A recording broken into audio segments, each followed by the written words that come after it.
All right, we're back. We're still on page 175. We're still doing some problems, and they're all about, so like, what are they about, right? So squared thing minus, that's a hyperbola. That's how I determine that. If it was squared thing plus, and these are different, it's an ellipse. If it's squared thing plus, and these are the same, it's a circle. If you confuse a circle and an ellipse, like, there aren't super bad consequences initially. But then, like, when you start listing things, you're like, why are there two different radii? Like, what is happening here? Or you're like, how is it possible that A and B are the same? And then all of a sudden you're like, oh my God, this thing is a circle. So it's not super confusing once you get used to it, but as with all things, you got to kind of get used to it. So we are going to graph and list the major attributes. So this, since X comes first, horizontal, right? So I know the center is, what's the best thing to do here? I'm gonna actually just list everything and then graph somewhere. So I'm gonna say number one is the equation, which was given, but you know, like, what if you were taking this on a computer or doing this on a computer and you're gonna have to like write it down. So write it down correctly. So the center, so this is where you could mess up. The center is always HK, and H always goes with H, K always goes with Y. Make sure you're paying attention to that fact. Vertices. All right, so you're at -1, and you can go plus or minus 2 in either direction, comma, 1. Co-vertices. I think I do vertices then co-vertices because you can like see those from the equation, whereas foci, it's like you're gonna have to do work potentially. So I think that's why I do them in that order. It feels like the wrong order, honestly. Like, it feels like I should be doing a slightly different order. C squared is A squared plus B squared. So C squared is 13. So for the foci, it's going to be -1, and then we're eating the x-axis, so you can go plus or minus from -1. -1 plus or minus radical 13, and then 1. Eccentricity is C over A, so radical 13 over 2. And number 7 is the asymptotes. So the asymptotes, I basically disregard this, change this to an equal, or bring the 9 across, take the square root. So I'm going to get plus or minus 3/2 is the slope. So y minus 1 equals plus or minus 3/2 x plus 1. All right. Now we're supposed to graph this because this problem is terrible. I don't like graphing. I'm just going to say it. I straight up don't like it, but that's all right. So here we go. I'm gonna do the gray. I like this thing that I've just recently invented. I'm gonna do these grayed out axes. They're not the real axes though. So you gotta understand that. They're not the real axes. They're like shadowy axes that I'm just kind of using to help me. So here's my center at -1, 1. And then I go 2 in either direction. So I'm gonna end up here at 1, 1. And I'm gonna end up here at -3, 1. Vertex, and then so it's hard to get the foci, right? So it's eating the foci. So I know that they're like outside. So I'm just gonna like put them and call it F. Put it here and call it F. I'm not like really worried about that because I listed them on the side, right? So I've already got this down. It's just gonna look messy if I put them, so I'm not gonna put my labels there. But you might choose to do that. If you have a different teacher, they might force you to do that. Like, all of those things are valid. Like, I don't disagree with your teacher if they're telling you to do a better job than what I'm telling you to do. If they're telling you it's okay to do less, I probably do have an issue with that, but like, who cares, right? Who am I? All right, so now I got to go 3. So this one's kind of like, it's going to be wide because B is bigger than A. So that's kind of what happens. When A is bigger than B, it's a little narrower. When B is bigger than A, it's going to be wider.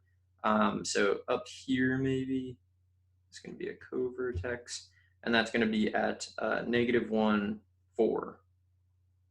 So -1, 4, and then down here, the same distance theoretically. That'll be -1. So I'm subtracting 3 this time, so -2. That's another co-vertex.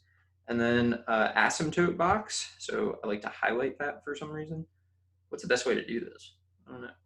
So honestly, let me tell you, honestly, what you really need, switching over from a highlighter to just a pen, you just need like the intersections. You don't really need the box, although I do think it's a good idea to graph the box. So I'm going to, but like all you actually need, especially if you have graph paper, is those points. And you know it's the diagonal lines that are going through there. I'm gonna dot it in though, because trying to model being a good student. Got to summon that from my past. I was a good student in the past. Taking some grad classes now. I'm not entirely sure I fall into the good student category anymore. I wish it wasn't the case, but what are you gonna do? Asymptote. But that's it. You know, your objective is to be better than me. And then if you get better than me, my objective will be to get better than you again. And we will just continue flip-flopping back and forth. All right, so we're going through the vertices. We're not going through the foci. And we're going to follow the asymptotes. So it's kind of like super wide. And it's wide because B is bigger than A. Think about it. It impacts the slope. Like imagine B was like 1,000 and A is 2. So like you can go this far to get to your vertices, but you're like wherever to get your co-vertices. So anyway, I think that one's pretty good. Let's do this one. All right, so we're doing all 7 things first, and then we're gonna graph. 1 is the equation. Why are we writing the equation? Because if it's just shown on a computer screen, what good is that? And now, if you printed it out, obviously I'm not gonna be sympathetic because I also have it right in front of me and I'm still writing it. So that's why we do that. Well, that's not why we do that, but that's why I will justify being like, you should have written it. All right, don't make the mistake. H always goes with X, K always goes with Y. So this is -3, 2. Then we got vertices. So vertices, you start thinking like, all right, here, right? It's Y and you can go up and down 3. So from wherever Y is, you go up and down. So it's 2 plus or minus 3. Co-vertices. So again, you look at the equation, you're like, I know how to work this. Here, we're at -3 for X, and then we can go 4 in either direction. So it's going to be -3 plus or minus 4, comma 2. There's always a chance I'm getting all of this wrong. Like, not conceptually, but like the actual answers. There's always a chance I'm getting everything wrong. I don't think I am. I just like to throw out that caveat just every once in a while. C squared is A squared plus B squared. Pythagorean Theorem. Remember, this is a minus, so this is a plus. If this were this is a hyperbola. If this was an ellipse, this would be a plus, this would be a minus, because they switch. So C squared is 25. So this is a Pythagorean hyperbola, which I don't really think is a thing, but like it should be. So foci go with the thing that it's eating, right? It's eating the vertical, so it's going to go with whatever you did with the vertices, right? We did plus or minus 3, so now we're going to do plus or minus 5. So -3, 2 plus or minus 5, 6, eccentricity, the C over A, so 5 over 3. And number 7 is the asymptotes, where I feel like I just keep explaining how to do this, which maybe is good, right? Because if this is your first video, who knows? But this becomes a 0, which makes this an equal. So you bring the 9 over. So you have 9 over 16. Square root of that is plus or minus 3/4. So you get y minus 2 is plus or minus 3/4 x plus 3. In my experience, pretty much everyone can do that. Like it takes a little practice at first, but like most people are able to like knock that out. All right, I'm gonna put in my my fake coordinate grid, which I'm in love with. This is how it works. Like I figure something out and then all of a sudden I'm like, yeah, I've always done that. Like, what are you talking about? I haven't always done that. This is a new innovation. -3, 2. That's the center. So the asymptotes are going to intersect there. I don't really know what they are. Well, I do know what they are yet. I do know what they are already. I guess yet and already are like opposites. That's weird. I never really thought about that before. All right, vertices, -3, and we can go up and down 3. So this will be, okay, I'm gonna bring that in tighter so that I can make this kind of as wide as it deserves to be. So this is a vertex and it's at -3, 5, and then another vertex will be at -3, -1. So vertex, vertex. So the focus is just going to be like outside. There's a focus. Here's a focus. You can find these because it's not really that bad, but I'm not going to because I'm a little lazy about graphing and I feel like I've already done that. So I'm not doing it, but I probably should. Co-vertices, I can go 4 in either direction, which is just like more, right? So let's say here, this will be a co-vertex. And where are you? You are at -7, 2. And then another one over here. Should be symmetric. That doesn't look it, but it should have been. So I can go 4. So that's 1, 2. And then asymptote box.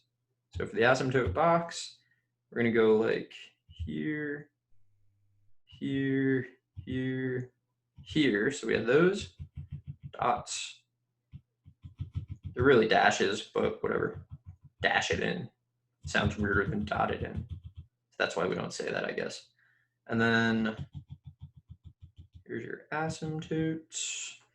Gosh, this looks like a mess.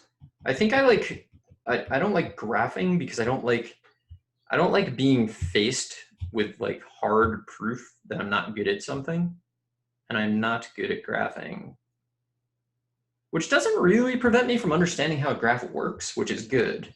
Like, you don't need a perfect graph. You need a graph that conveys the information and is good enough for you. So that's like really wide.